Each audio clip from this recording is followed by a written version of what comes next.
आज भारत वर्ष तार 80तम स्वाधीनता दिवस पालन कर अनुगुल पीटीसी ग्राउंड रे स्वाधीनता जिला स्तरीय स्वाधीनता दिवस पालन अवसर थिला। निश्चित भाव में आज आम जो गर्व अनुभव करुछु, जो मानकर दयारू, जो मानकर त्यागरू, जो मानकर बलिदान रू जे आम स्वाधीनता लाभ कला। आजिकार परिस्थिति रे गरीब समाज आग को बढ़ो ए प्रकार निर्णय नेबार समय आसी। सरकार तरफ वर्ग अनुसार से चाषी हो, माँ हो, गरीब हो कि युवा हो, तांको विकास क्षेत्र में योजना प्रस्तुत करुछंती, किंतु प्रकृत योजना केतेबेले कार्यकारी हेबो। जो माने प्रशासनिक अधिकारी अछंती, जो माने आज समाज अग्रगण्य नेतृत्व अच्छा, समस्त आशीर्वाद जदि हुए, सहयोग जदि हुए, ताहले विकास हो पार। आ तार एक नमूना अनुगुल माटी ही देखा मिलूँ। एठिरे खनि अच्छी, पानी अच्छी, प्रकृतिर ऐश्वर्य भितर अनुगुल गंताघर अच्छी। एठिकार चाषीर नमूना स्वाधीनता ठारू वर्तमान पर्यंत तार जदि उल्लेख कराए शीर्ष स्थान रे अछंती।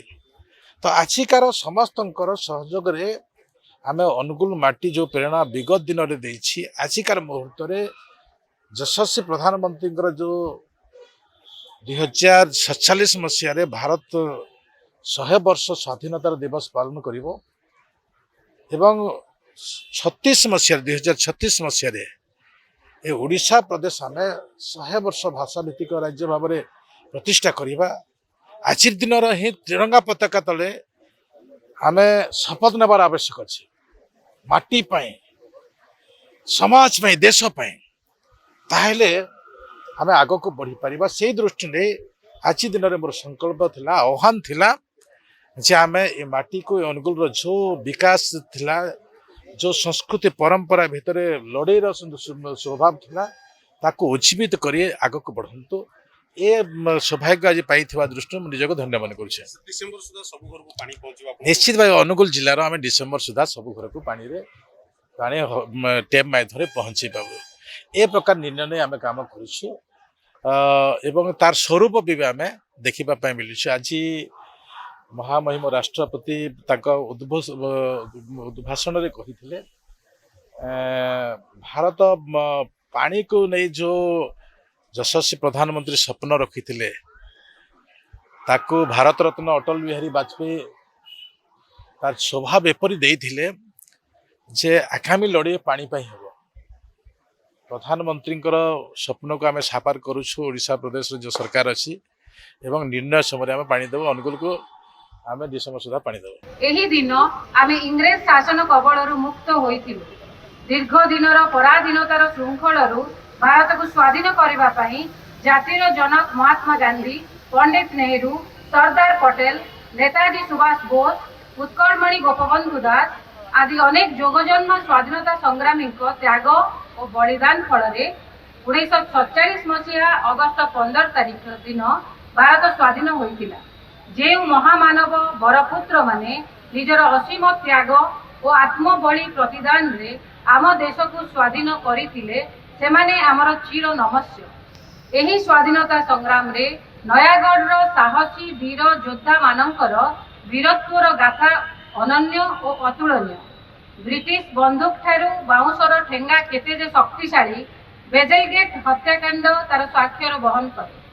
नयागढ़ जिलार गर्व और गौरव रघुनाथ महांती, दिवाकर परिड़ा, अर्जुन राउत, कष्टी डाकुआ, आनंद चंद्र स्वाई, कंडोरी परिड़ा, दया बेहेरा, लिंगा नाहक, शुक्रु बेहेरा, बांचानिधि सेनापति, चतुर्भुज फते सिंह और गति मंगराज परी सुयोग्य संतान माने देश मातृकार सेवा पाई आत्म बलिदान करी सदा स्मरणीय होई रहिछथि।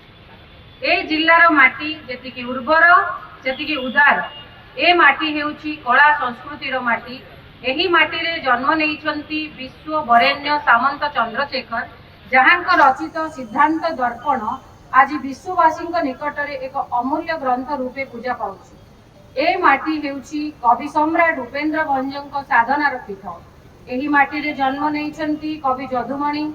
जिलार प्रसिद्ध कंटिलो नीलमाधव मंदिर, शरणकूलर लडुबाबा मंदिर, ओडगाँर रघुनाथ जीव मंदिर, दशपल्लार महावीर क्षेत्र और रणपुरर मणिनाग टेम्पल आदि देवादेवी पीठ और सांस्कृतिक क्षेत्र मान जिला को महिमामंडित करिसेंति। गौरवमय परंपरा सहित आम जिला विकास पथरे नूतन अध्याय सृष्टि करिछि।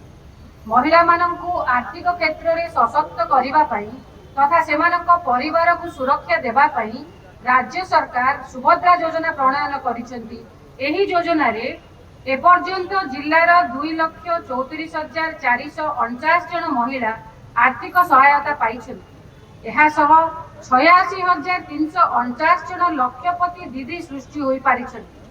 मुख्यमंत्री कन्या विवाह योजना रे 21 जन नवदंपतिंकर विवाह संपन्न करा जाई पारिछि। जिले में शिक्षार उन्नति पाई गोदावरी मिश्र आदर्श प्राथमिक विद्यालय योजना अधीन रे 2टी पर्याय रे 11 गोटी स्कूल सामिल होइछन्ति। मो ना शरद चंद्र दास, राइस मिल परिचालना हिसाब से मु कार्य करे। प्रथम आज जो स्वाधीनता 80तम स्वाधीनता दिवस रे समस्त को धन्यवाद। आज 80तम स्वाधीनता दिवस ये लगुच आमको जेबे स्वाधीनता होता आम देश जिमिति माने समस्त लोम टांकुरी उठे। आज मु निजक अनुभव मत सेमती लगुच जे आमे आज पूरा गर्व अनुभव करुचु। आज आम त्रिरंगा यात्रा करी आमर समस्त कर्मचारी सबू टाइम रे पहुँची आमे निमंत्रण करथिबा मुख्य अतिथि मानकु समान भी पहुँची आमर धनपुर श्रीधर स्वाई, उचिंदार रघुनाथ पाड़ी, आमर बेगनार आमर दीनबंधु खुंटिया, आमर समाजसेवी सुभाष धल, समाजसेवी संतोष कुमार बेहरा, युव समाजसेवी दीपू प्रदीप कुमार माझी आउ आमर बिना निमंत्रण रे आमर जो भल पाइबा अच्छी बेगेना धनपुर ये 7 खंड ग्राम जिते सब भाई माने अछंती से माने आम त्रिरंगा यात्रा रे आमको बहुत सहयोग करी आम सांगे भी पादरे चली चली 3 किलोमीटर रास्ता से माने 2 घंटा भितर कभर कर आमर समस्त कर्मचारी श्रृंखलित हिसाब से जाई आमर त्रिरंगा यात्रा को समापन स्वाधीनता दिवस जिते कहले भी से कौन अतुलनीय कथा आमे तांको कौनसी किछि आम पाखरे नाही जाकू आमे तांको किछि कहि परिबा। खाली एतिके डाकू भगवान को तांको परिवार माने खुशी रे रुहंतु। जो माने आम पाई दिन राति 24 घंटा सजाग होई अछंती आमे निद्रा रे सोचंती सेमानंकु से भगवान तांकर मंगल करंतु। सेमती से प्रहरी हिसाब रे समस्त को सहयोग करी समस्त को देशवासी खुशी रे रखु। प्रधानमंत्री वार्ता अच्छी ये वार्ता घर घरे पहुँचू समस्ते से वार्ता को मन रखी समस्त सांगे स्नेह श्रद्धार सब भरी रही आमर ओडिशा शांतिपूर्ण हिसाब से बंची रू ये आम कामना कर जाओ बड़ सौभाग्यर कथा ये आशीर्वाद राइस मिल आम गाँव मुंडरे होती मालिक एवं जी अच्छा मैनेजर महोदय बाबुल बाबू जनार्दन बाबू से मत सकाल निमंत्रण करते बड़ा खुशी लगिला। ये जो भाईचारार संपर्क आमर 4-5 खंड गाँव में राली करके आसिले यह बड़ा आनंददायक कथा। मु आशा करी आगामी दिन मानक अधिक हम। जय हिंद। मु सांबादिक प्रदीप माझी कोरेर आज जो 80तम स्वाधीनता दिवस उपलक्षे आशीर्वाद राइस मिल तरफ जो निरा कार्यक्रम होता है बहुत गर्वर कथा। कारण आज भाया दिन में सी 300 रु अधिक बाइक शोभा यात्रा कर समस्त हाथ में फ्लैग कार्ड और समस्ते बाइक शोभा यात्रा बाहर की 1-2टी पंचायत से बोली बोली आसी समस्त पार्टी नारा थिला जय हिंद नारा थिला और भल पाइबा एत समस्ते सब ग्राम पशि गले समस्ते जो घर घर तिरंगा जो आज जो पालन कराला से बर्तमान पूरा समस्त हाथ फ्लैग धरी बुली आसिले। ये गोटे भल गर्वर कथा कहले अत्युक्त हेनी कारण ଏ ରାଇସ୍ ମିଲ୍ର ଯେତେକ ପିଲା ଅଛନ୍ତି ବା ବାବୁଲା ନନା, ଦନୁ ବାବୁ, ସରୋଜ ବାବୁ, ଇଏ ଆଙ୍କ ପ୍ରୟାସରେ ଆଜି ଏତେ ବଡ଼ ଆଗକୁ ଯାଇପାରିଛି ଏବଂ ତାଙ୍କ ପ୍ରୟାସରେ ଆଜି ଟୋଟାଲ ଆମ ପଞ୍ଚାୟତରେ ବୁଲି ମାନେ ସ୍ୱାଧୀନତା ଦିବସର ସ୍ୱାଦଟା ସେ ଆଜି ଘରେ ଘରେ ଜାଣିପାରିଲେ। ଏଇଠି ଏଇଭଳିଆ ରହୁ, ପ୍ରତ୍ୟେକ ବର୍ଷ ତାଙ୍କର ଏଇଭଳିଆ କାର୍ଯ୍ୟକ୍ରମ ନିଆରା କାର୍ଯ୍ୟକ୍ରମ ଚାଲୁଥାଉ।